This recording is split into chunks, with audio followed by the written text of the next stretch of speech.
जहाँ तक इस कार्यक्रम का सवाल है, आप लोग इसके गवाह रहे हैं कि ये 8वां संस्करण चल रहा है। इससे पहले हम 7 मेधावी छात्र एवं भाषा गौरव शिक्षक सम्मानों का आयोजन कर चुके हैं। ये 8वां आयोजन है। ये आयोजन हमने उस समय भी किया था जब पूरा देश कोरोना काल से जूझ रहा था। आपको याद होगा कि इंदिरा गांधी राष्ट्रीय कला केंद्र के प्रांगण में जब दिल्ली के अंदर तालाबंदी शुरू होने वाली थी, उससे 3 दिन पहले हमने इस कार्यक्रम को किया था और आप सब लोगों ने पूरे जोश के साथ उसमें हिस्सेदारी की थी। उसमें 6000 से ज़्यादा छात्र वहाँ पे सम्मिलित हुए थे। इस बात के लिए ताली तो बनती है, मुझे लगता है। और वो कार्यक्रम, पहला कार्यक्रम जो हुआ था, वो सभी कार्यक्रम उसके बाद के इंदिरा गांधी कला केंद्र के साथ मिलते के करते रहे और आदरणीय डॉक्टर सच्चिदानंद जोशी जी के मार्गदर्शन में होते रहे हैं।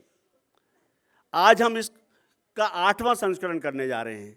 जो संख्या है वो बहुत बड़ी है। आज जो कार्यक्रम, उसमें 309 विद्यालय हैं। 309 विद्यालय। जब संख्या 309 विद्यालय की हो तो तालियों की गूंज भी उसी स्तर की होनी चाहिए। 309 विद्यालय ऐसे हैं जिन्होंने भारतीय भाषाओं में, जिनके बच्चों ने या तो 100% अंक प्राप्त किए हैं या 90% से अधिक अंक प्राप्त किए हैं। 9 भारतीय भाषाएं हैं साहब। 9 भारतीय भाषाएं ऐसी हैं जिनके छात्र यहां बैठे हुए हैं। कुल शिक्षक 853 हैं। ये वो शिक्षक हैं, ऐसे ही किसी को नहीं जोड़ा गया है। ऐसे शिक्षक जिनके बच्चों ने 90% या 100% अंक प्राप्त किए हैं, उनके शिक्षकों को यहां बुलाया गया है। तो वो बहुत विशिष्ट शिक्षक हैं यहां पर। और जो कुल विद्यार्थी हैं वो 7559 विद्यार्थी इस कार्यक्रम से प्रत्यक्ष और अप्रत्यक्ष रूप से जुड़ रहे हैं। ये कार्यक्रम की विशालता को देखते हुए हमें प्रशासन से यह अनुमति नहीं मिली कि हम इतने बड़े कार्यक्रम 10,000 11,000 लोगों का कार्यक्रम कर पाएँ। पिछली बार हमने इंदिरा गांधी राष्ट्रीय कला केंद्र के अंदर इसका आयोजन किया था, तो व्यवस्था की दृष्टि से हमने ये कहा कि सिर्फ 100% वाले बच्चे जो हैं, जिनको भाषा रत्न से सम्मानित किया जा रहा है, उनको बुलाया जाए। और ये कार्यक्रम 2 सत्रों में किया जा रहा है। एक कार्यक्रम 1 बजे तक अभी आपका चलेगा। 1 बजे के बाद इतने ही विद्यार्थी और शिक्षक दोबारा दूसरे सत्र में भी आएंगे, तो कार्यक्रम बहुत विशेष हो जाता है। मैं यहाँ पर भारतीय भाषाओं पर कोई वक्तव्य देने के लिए खड़ा नहीं हुआ हूँ। मुझे स्वागत वक्तव्य के रूप में यहाँ पर आपके सामने अपने विचारों को रखना है, क्योंकि इस विषय पे बोलने के लिए, बीच वक्तव्य देने के लिए सबसे जो प्रमुख व्यक्ति हो सकते हैं, सबसे जो ऐसे व्यक्ति जो इस पे भाषाओं पे अपनी पूरी पकड़ रखते हैं, डॉक्टर सच्चिदानंद जोशी जी यहाँ पर हैं। वो बीज वक्तव्य के रूप में इस पूरे दिवस की जो महत्व है उसको दर्शाएंगे और भाषाओं के ऊपर अपना वक्तव्य देंगे। आप और हम उससे लाभान्वित होंगे। कई बार आपको ये प्रश्न भी मेरे पास आया कि आप भाषा शिक्षकों के इस आयोजन को करने के पीछे उद्देश्य क्या है।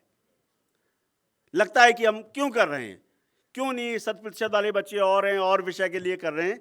जब हमने हिंदुस्तानी भाषा अकादमी के माध्यम से शिक्षकों से संपर्क किया, तो ऐसा लगा कि वो शिक्षक कहीं ना कहीं अपने आप के मनोबल को टूटा हुआ महसूस कर रहे थे। ऐसे विद्यालयों में जहाँ पर हिंदी भाषा के शिक्षक, संस्कृत के शिक्षक, भारतीय भाषाओं के शिक्षक, उनको लगता था कि और भाषाओं के शिक्षकों को शायद बहुत अच्छा महत्वपूर्ण स्थान वहाँ मिल जाता है। वो कहीं उनको लगता था कि उस भाषा को बहुत ज़्यादा प्राथमिकता मिल नहीं पा रही। ठीक है, एक भाषा है, पढ़ रहे हैं, बहुत अच्छी है। जब हमने पहली बार आयोजन शुरू किया, उसमें मात्र 125 बच्चे थे जी। 125 बच्चे और 25 विद्यालय, और धीरे धीरे ये कारवां बढ़ता गया और आज 309 विद्यालय हैं और 7459 शिक्षकों को इसमें सम्मिलित किया गया है। मैं भाषाओं पर सिर्फ इतना कहना चाहूँगा कि पूरे विश्व के अंदर 7000 से ज़्यादा भाषाएं हैं। भाषाओं पर संकट का दौर चल रहा है। भाषा शास्त्री कहते हैं कि हर 3.5 महीने के अंदर एक भाषा मर रही है। मरने का मतलब होता है भाषा समाप्त हो रही है। और इस सदी के अंत तक मात्र 200 भाषाएं बचने का भविष्यवाणी की जा रही है। आपसे यही निवेदन करना चाहूँगा हम इस कार्यक्रम के अंदर सभी बच्चों को नहीं बुला पाए हैं। बहुत बड़ी संख्या में जो बच्चे हैं, 7,152 बच्चे इस कार्यक्रम में नहीं आ पाए हैं। हम व्यवस्था की दृष्टि से उनको नहीं बुला पाए हैं, लेकिन मैं अपने शिक्षकों से बिल्कुल विनम्र निवेदन करना चाहता हूं आपके माध्यम से कि आप अपने विद्यालय में, क्योंकि आप सबको यहां सम्मान पत्र उनके दिए जा रहे हैं, आप अपने विद्यालय में लेके जा रहे हैं। मैंने आपके विद्यालय से संपर्क किया है, आपके प्राचार्यों से अनुरोध किया है, निवेदन किया है कि आपके सभी शिक्षक यहाँ से वो प्रमाण पत्र और लेके जा रहे हैं। आप अपने विद्यालय में भारतीय भाषा उत्सव अवश्य मनाइए। तो जब 309 विद्यालय के अंदर इस कार्यक्रम के परोक्ष रूप से 309 विद्यालयों के ऊपर जब भाषा उत्सव मनाया जाएगा तो एक अद्भुत बात होगी। आप सभी लोग, मैं विनम्र निवेदन करूंगा शिक्षकों से, आप अपने प्राचार्यों से कहें कि ये जो सम्मान पत्र लेके आ रहे हैं भाषा दूत का, इनको किसी ऐसे बच्चों को क्लास में ना बांट दिए जाएं। इनका एक आयोजन किया जाए, समारोह किया जाए और विधिवत रूप से उनको सम्मानित किया जाए, जिसको हम नहीं कर पा रहे हैं।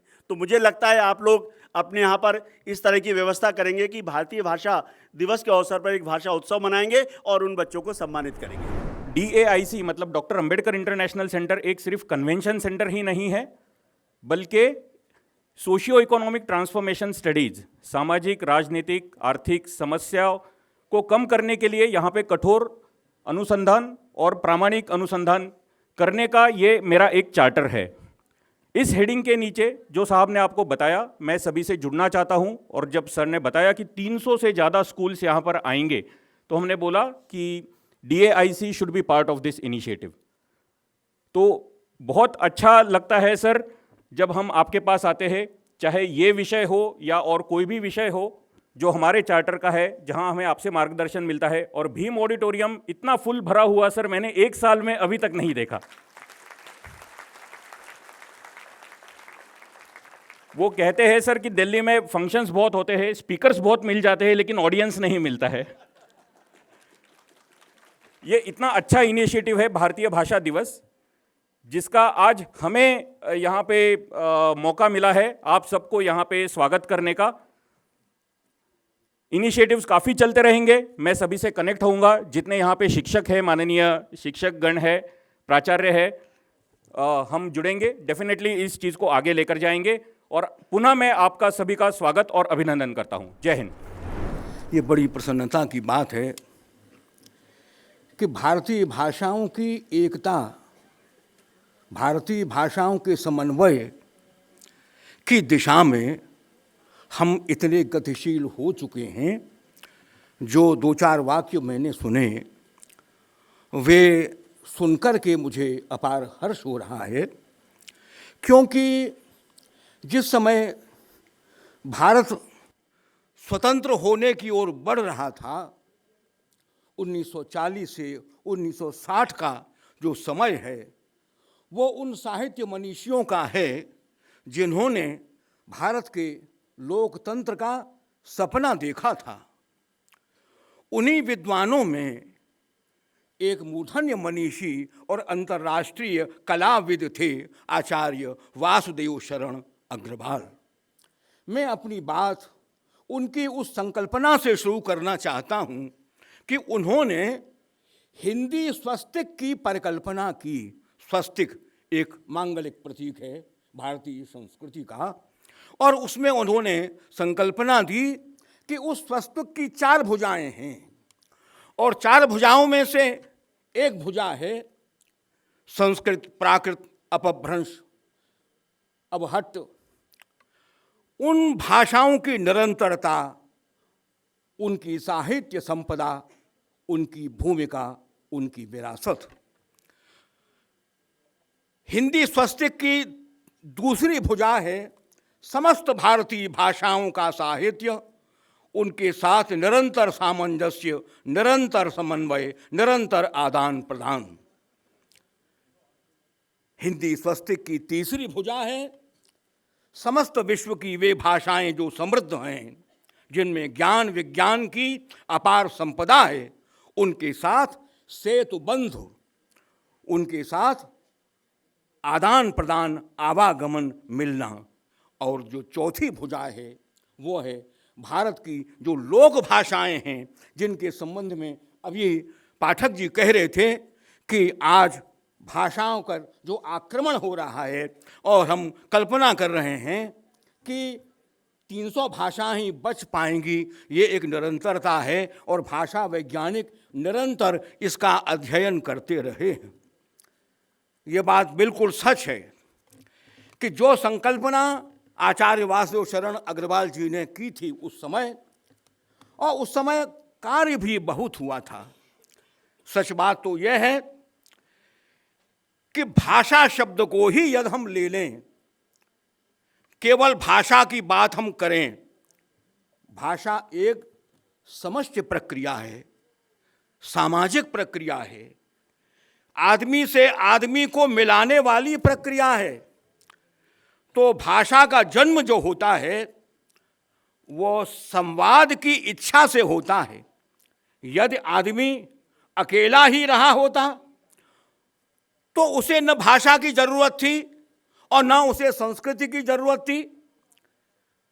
भाषा की जरूरत इसलिए है कि आदमी सामाजिक प्राणी है, बिना संवाद के रह नहीं सकता। इसलिए भाषा की जितनी भी प्रक्रियाएं हैं वे प्रक्रिया समष्टि की प्रक्रियाएं हैं। कुछ द्वंद्व और कुछ विरोध की बातें भी हैं, और अभी जो आपने बताया कि किस प्रकार से भाषा दूसरी भाषाओं को निगल जाती है, एक आध बात संक्षेप में मैं इस संबंध में भी कहना चाहता हूँ। मेरे एक बहुत अच्छे मित्र हो गए थे तमिलनाडु के एन सुंदरम थे, और वो तमिलनाडु की जो हिंदी प्रचार सभा है उसका भी कार्य देखते थे, प्रोफेसर थे। आगरा में सूर स्मारक मंडल की स्थापना हुई थी। सूर का संदेश जैसे जैसे व्यापक होता चला गया तो उससे जो भारतीय भाषाओं के जो साहित्यकार थे वे धीरे धीरे सूर स्मारक मंडल से जुड़ने लगे, क्योंकि उन्होंने भी देखा कि भारतीय भाषाओं में, जैसे असम में शंकरदेव माधवदेव हैं, जिस प्रकार से उड़ीसा में दास भक्त हैं, दास भक्तों की जो श्रृंखला है, इसी प्रकार से समस्त आलवार संत तमिलनाडु में हैं। तो वे लोग धीरे धीरे धीरे धीरे सूर स्मारक मंडल से जुड़ने लगे।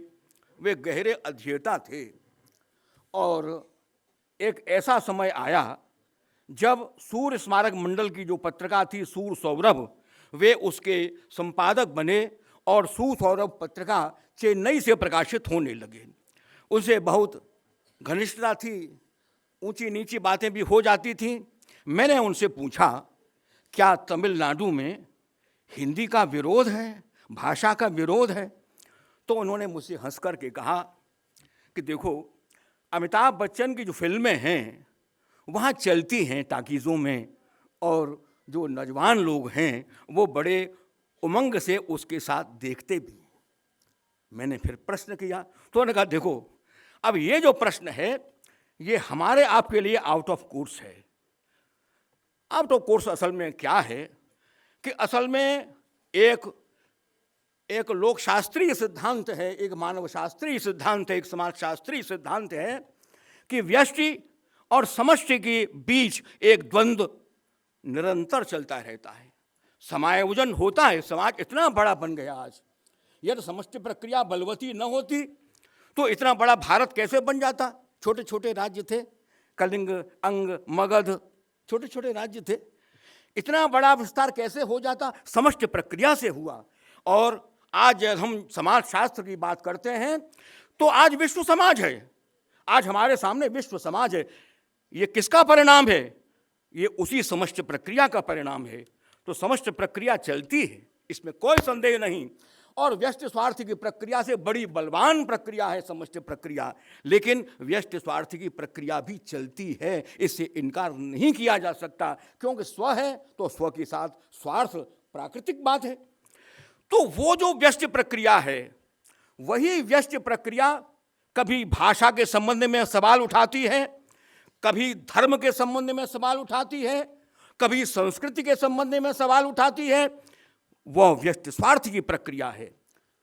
चूंकि वह संगठित हो जाती है तो कभी कभी हमें ऐसा लगता है कि शायद ये ज़्यादा ताकतवर है, लेकिन समष्टि असीम है, वो निर्गुण निराकार ब्रह्म की तरह से है। उसकी शक्ति से कितना ही संगठित व्यक्ति स्वार्थ हो, हम बार बार इतिहास की बातें यहाँ दोहराना नहीं चाहते, हमारे पास समय नहीं है। लेकिन ये मैं बतलाना चाहता हूँ कि भाषा समष्टि की प्रक्रिया है, संवाद की प्रक्रिया है। आदमी अनुभव करता है, आदमी अनुभूति करता है, उसके मन में उसके बाद क्या होता है कि इस सुंदर बात को, इस सुंदर अनुभव को या दुख की बात को, दुख के अनुभव को मैं किसी के साथ बांटूं, किसी के साथ बातचीत करूं। बस यह जो संवाद की इच्छा है, इसी इच्छा से बोली पैदा होती है और इसी इच्छा से भाषा बन जाती है। बोली ही भाषा बन जाती है। जब जब आंदोलन होता है, बोली की और भाषा बनने की जो प्रक्रिया है उस पर भी विचार करना चाहिए। देखिए, खड़ी बोली जो मेरठ के आसपास की बोली थी, कौरवी, वह बोली जब स्वतंत्रता आंदोलन की माध्यम बन गई तो वह बोली हिंदी भाषा बन गई। पहले थोड़े दिन पहले तक हम लोग लिखते थे हिंदी खड़ी बोली। वह खड़ी बोली, वह बोली तो थी कौरवी, और वह कौरवी अन्य जनपदों की जो अभिव्यक्ति संपदा है उसके साथ मिलकर उसको अपने में समाहित करके। लेकिन ये बात जरूर है कि जिसके पास अधिक ज्ञान विज्ञान की संपदा होगी, जिसके पास मानव कल्याण के व्यापक संकल्पनाएं होंगी, जिसके पास युग सत्य होगा, वही बोली आंदोलन की बोली बनती है और वही बोली आगे चल करके भाषा बन जाती है। ये मैंने हिंदी या खड़ी बोली का उदाहरण आपके लिए दिया। लेकिन इससे पहले हम देखते हैं कि वास्तुभूषण अग्रवाल जी ने ही भारतवर्ष की 3 क्रांतियों की चर्चा की है, 3 सांस्कृतिक क्रांतियों की चर्चा की है। क्रांति के माने है दृष्टिकोण बदल जाए, समाज बड़ा बन जाए। तो उसमें एक क्रांति है भागवत क्रांति। इस समय महायान और भागवत आंदोलन की समष्टि हुई थी। वह क्रांति, भागवत आंदोलन चल रहा था, वो संस्कृत वहाँ राष्ट्रभाषा बनी थी। कन्याकुमारी से लेकर के और कश्मीर तक संस्कृत के माध्यम से आदान प्रदान हुआ, आंदोलन संचालित हुआ। और आपको जैसे जैसे हम संस्कृति की गहराई में जाएंगे आपको आश्चर्य होगा कि वह जो भक्ति आंदोलन है, बिना तमिलनाडु के सहयोग के उसकी कल्पना नहीं की जा सकती। क्योंकि भक्ति की जो अवधारणा है उसका जन्म तमिलनाडु में ही हुआ था, द्रविड़ में ही हुआ था। भागवत स्वयं कहती है उत्पन्ना द्राविड़े साहम वृद्धम कर्नाटके गता, कि उत्पन्ना द्राविड़े साहम, मेरा जन्म, वो आलवार संत के बिना वैष्णव की कल्पना नहीं की जा सकती। तो सारा वैष्णव साहित्य, सारा भक्त साहित्य आलवार के बिना अधूरा है, आलवार संत। और आप जैसे जैसे जाएंगे आप देखेंगे कि मेरे गुरुजी थे पंडित विद्यानिवास मिश्र जी, वृंदावन शोध संस्थान बना था, कैलाशचंद भाटिया जी डायरेक्टर थे। उससे पहले वो मसूरी में थे, प्रशासन अकेडमी में थे, वहाँ प्रशासन IAS वगैरह की दीक्षा होती है। तो वहाँ उनके एक विद्यार्थी थे, वो उत्तर प्रदेश के सेक्रेटरी बन गए। जब उनसे मुलाकात हुई भाटिया जी की, तो सेक्रेटरी साहब ने कहा आप पैसे की चिंता मत करिए, आप मेरे पास प्रोजेक्ट बता दीजिएगा। उन्होंने विद्यानिवास जी से कहा, तो विद्यानिवास जी ने कहा भारतीय भाव रूप कृष्ण, और भारतीय भाव रूप कृष्ण को लेकर के वृंदावन शोध संस्थान ने एक बड़ा सेमिनार किया। सारे भारतीय भाषाओं के विद्वान एकत्र हुए, क्योंकि पैसे की सेक्रेटरी साहब ने कह दिया था पैसे की कमी नहीं रहेगी। मेरा कहना यह है कि भारतीय भाषाओं के बिना हम हिंदी साहित्य के किसी भी युग की पूरी व्याख्या नहीं कर सकते। भारतीय भाषाएं यहाँ एकत्र हैं, भारतीय भाषाओं का ये कुंभ है। मैं बार बार आपके लिए प्रणाम करता हूँ। हमारी बहुत सारी भाषाएं लुप्त होती जा रही हैं। तो ये जो लुप्तता के कगार पे हैं ये भाषाएं, उसको कौन बचाएगा? पहले जो खड़ी बोली थी वही जो है एक भाषा के रूप में तब्दील हो गई। तो अभी भी न जाने कितनी भाषाएं बोलती हैं। आप लोग जानते हैं कि इस देश में हर 3 या 5 किलोमीटर पे बोलियां बदल जाती हैं। तो इंदिरा गांधी राष्ट्रीय कला केंद्र, आपको मैं बताते हुए खुशी महसूस कर रहा हूं कि हम लोग कई बोलियों पे काम कर रहे हैं और ये भी कह रहे हैं कि क्या ये बोलियों को हम भाषा में परिवर्तित कर सकते हैं या नहीं। तो ये एक बहुमूल्य काम देश के लिए, आप लोगों के लिए, आपके भविष्य के लिए शायद ये कला केंद्र हम लोग कर रहे हैं।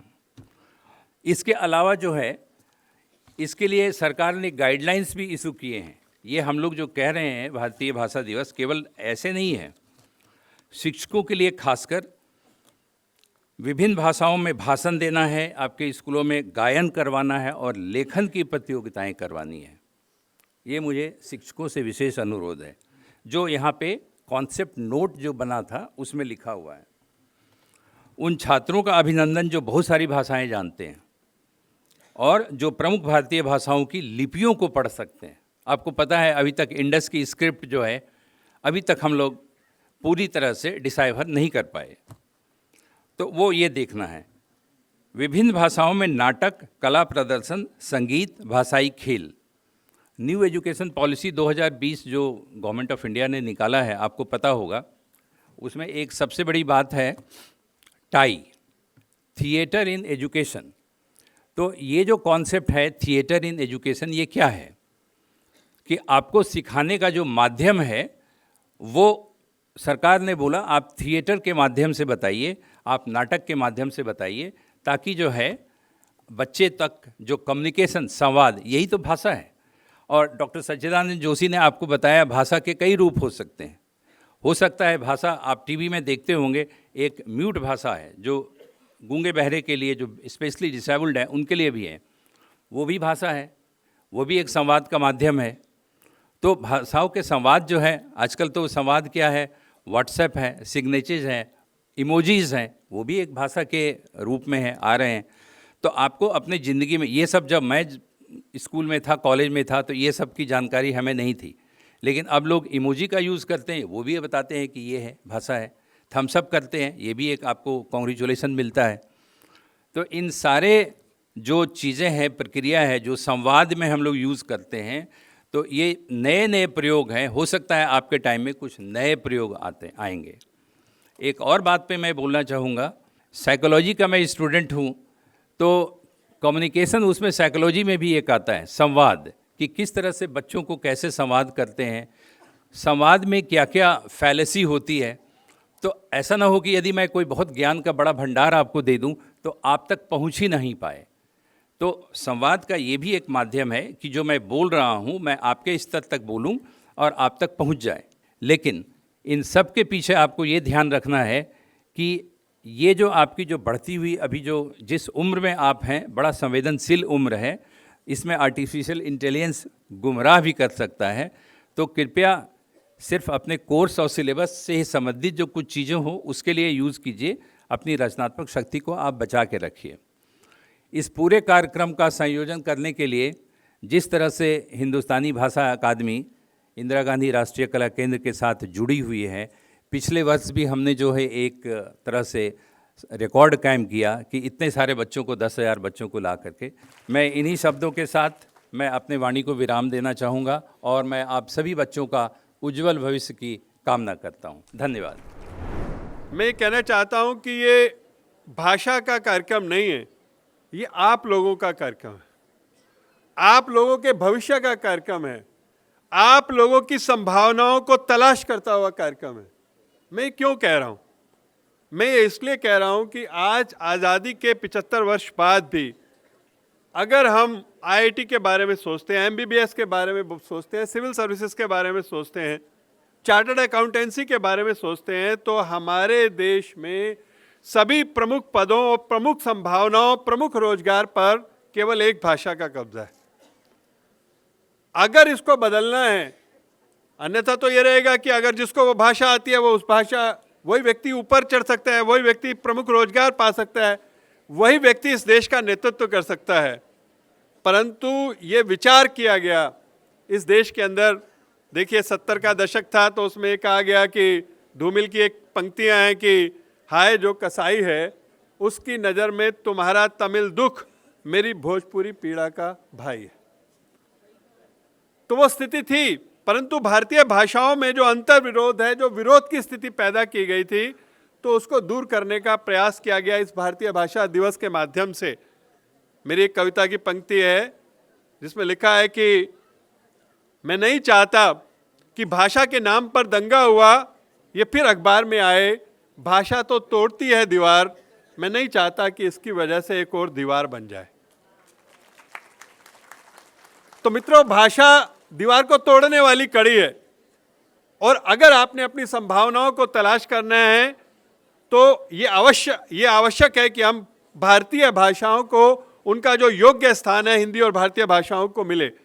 मैं आपको एक छोटी सी बात बताता हूं। अभी एक सप्ताह पहले मैं जोधपुर में था, जोधपुर आईआईटी में।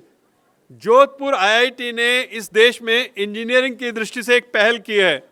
बीटेक पूरे वर्ष, पहले वर्ष का अध्ययन अब हिंदी माध्यम से अध्ययन, प्रशिक्षण, परीक्षा ये जोधपुर विश्वविद्यालय के अंदर उपलब्ध है।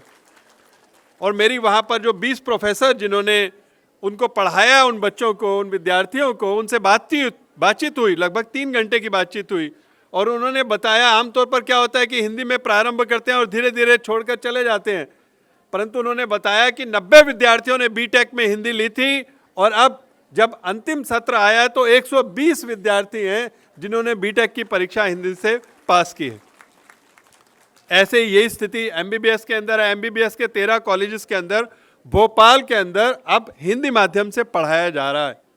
देश में अलग अलग स्थानों पर यह प्रयास हो रहा है, और प्रधानमंत्री जी ने ये कहा कि भारतीय भाषाएं इसलिए आएंगी, इसलिए नहीं कि वो भाषा का विषय है, इसलिए कि इस देश में अगर युवा को, इस देश में जो ग्रामीण क्षेत्र में रहने वाला है, मध्यम वर्ग का विद्यार्थी, अल्प मध्यम वर्ग का विद्यार्थी है, गरीब विद्यार्थी, आम विद्यार्थी है, अगर उसको अवसर मिलने हैं तो उसके लिए आवश्यक है कि भारतीय भाषाएं इस देश के अंदर स्थापित हों। मैंने जिन आईआईएम का, चार्टर्ड अकाउंटेंसी का, एमबीबीएस का, आईआईटी का नाम लिया है, तो मित्रों इस मुहिम में हम सब लोग शामिल हैं। इसलिए ये आवश्यक है, इस देश के करोड़ों करोड़ों लोगों को अगर रोजगार, अपनी संभावनाओं को तलाश करना है तो भारतीय भाषाएं इस देश के अंदर आएँ। आज हर विद्यार्थी का क्या सपना है? क्या उनको माँ बाप बोलते हैं कि बाहर जाना है, ऑस्ट्रेलिया जाना है, अमेरिका जाना है, इंग्लैंड जाना है। अगर भारतीय भाषाएं आएंगी तो इस देश में ही वो संभावनाएं होंगी कि आप अंतरिक्ष में पहुंचेंगे, आप अपनी संभावनाओं को प्राप्त कर सकेंगे। ये जो कार्यक्रम है, ये सिर्फ कार्यक्रम नहीं है। आदरणीय जोशी जी ने, सच्चिदानंद जोशी जी ने आपको कुछ बातें कही। ये एक संकल्प दिवस भी होना चाहिए। क्या हम अपने हस्ताक्षर अपनी भाषा में करते हैं? क्या हम सोशल मीडिया पर अपनी भाषा में, व्हाट्सएप पर लिखते हैं? क्या हम फेसबुक पर अपनी भाषा में लिखते हैं? क्या हमारे घर के बाहर जो बोर्ड लगा है वो अपनी भाषा में है? क्या हम संवाद जो अपनी भाषा में करते हैं? हमें कुछ चीज़ों का आज संकल्प लेना चाहिए कि भारतीय भाषा दिवस में, कि भारतीय भाषाओं को योग्य और समुचित स्थान, जिन लोगों ने 100% अंक लिए हैं, कम से कम उनके जीवन में तो वो अवश्य होना चाहिए। तो ये एक संकल्प हम लोगों को अवश्य है, मैं समझता हूँ कि आज के समय में लेना चाहिए। एक कविता मैंने जो लिखी थी जिस समय मैं ब्रिटेन में था, उसकी कुछ प्रारंभिक और कुछ अंतिम पंक्तियों के साथ मैं अपनी बात समाप्त करना चाहूँगा। वो ये है कि कविता का शीर्षक है भटका हुआ भविष्य। तो वो कविता कुछ इस तरह से है जैसे आज नई पीढ़ी में भाषाओं की स्थिति है, कि उसकी प्रारंभिक पंक्तियाँ हैं कि उसने मुझे जब हिंदी में बात करते हुए सुना तो बड़े गौर से देखा और अपने दोस्त को कहा, my grandpa used to speak in this language. Hindi बोलता हुआ मैं उसके लिए विचित्र था, जैसे दीवार पर टंगा हुआ कोई चित्र था जिसे हार तो पहनाया जा सकता है पर गले से नहीं लगाया जा सकता।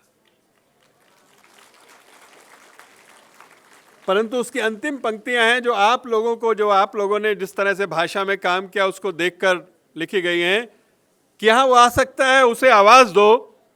वो एक शख्सियत है जो जवाब भी बन सकती है और सवाल भी। वो एक चिंगारी है जो राख भी बन सकती है और मशाल भी, उसे आवाज़ दो। वो एक शख्सियत है जो जवाब भी बन सकती है और सवाल भी। वो एक चिंगारी है जो राख भी बन सकती है और मशाल भी, उसे आवाज़ दो। उसमें कुछ ना कुछ है जो खोलता है तुतलाता ही सही, अपनी भाषा तो बोलता है, उसे आवाज। भारत की जो संस्कृति देवताओं को जमीन पर बुला सकती है, वो उसकी सोई हुई शिराओं को भी जगा सकती है। उसे आवाज दो, वो सुरंग के मुहाने पर है, पर वह आएगा अवश्य, क्योंकि वही तो है अपना भटका हुआ भविष्य। हम अपनी भाषा को लेकर हमेशा से दो तरह के भावों के साथ चलते रहे हैं, और दोनों भाव समानांतर चले हैं, मुझे ऐसा लगता है। एक तो भाव गर्व का, अपनी संस्कृति और संस्कार, क्योंकि भाषा के बगैर हो ही नहीं सकते, इसलिए उस भाषा के माध्यम से अपनी संस्कृति और संस्कार को पाकर हम हमेशा से गौरवान्वित रहे हैं, और वही समय रहा है गौरव का जब हम विश्व गुरु भी कहलाए। लेकिन कहीं कालांतर में ऐसा समय भी आया जब हम अपनी ही भाषा को लेकर, अपने संस्कारों को लेकर हीनता के बोध में भी गए।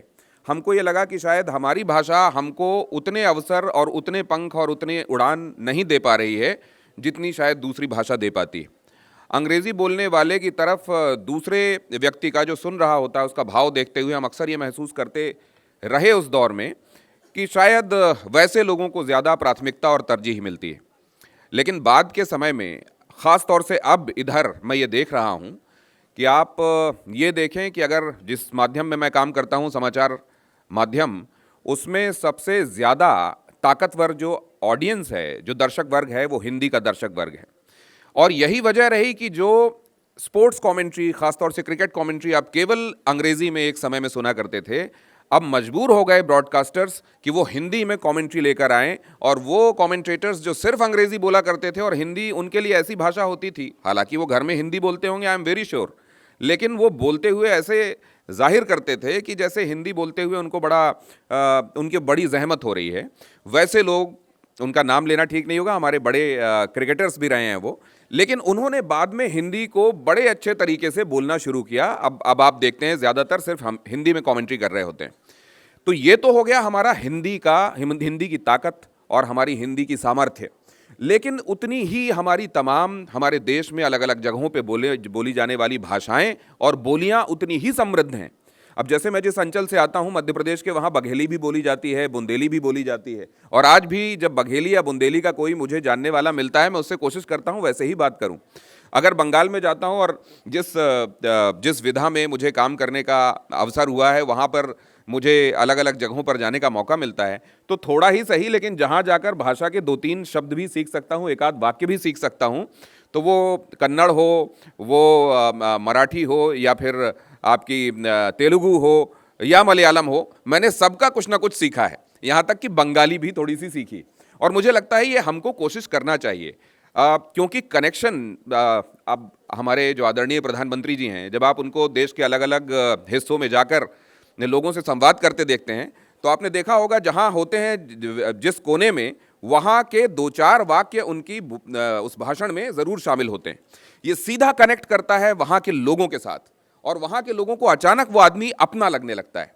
तो मुझे लगता है कि हम सबको हिंदी, तो हमको निश्चित रूप से हिंदी हमारे लिए हमारी नसों में दौड़ने वाला खून है, लेकिन उसके साथ साथ हमारी जो शिराएं हैं, हमारी जो धमनियां हैं, हमारी जो दूसरी भाषाएं हैं, हमको उन पर भी उतना ही ध्यान देना चाहिए और उसको ग्रहण करने की कुछ एक शब्द, कुछ एक वाक्य ज़रूर अपने आसपास। मैं जब मुझे याद है 8वीं में था, तब मैंने मलयालम में गिनती सीखी थी, 1 2 3 4 5 6 7 8 9 10, और 100 तक सीखा था, मतलब 100 तक सीखा था। तो कुछ ना कुछ सीखते रहिए।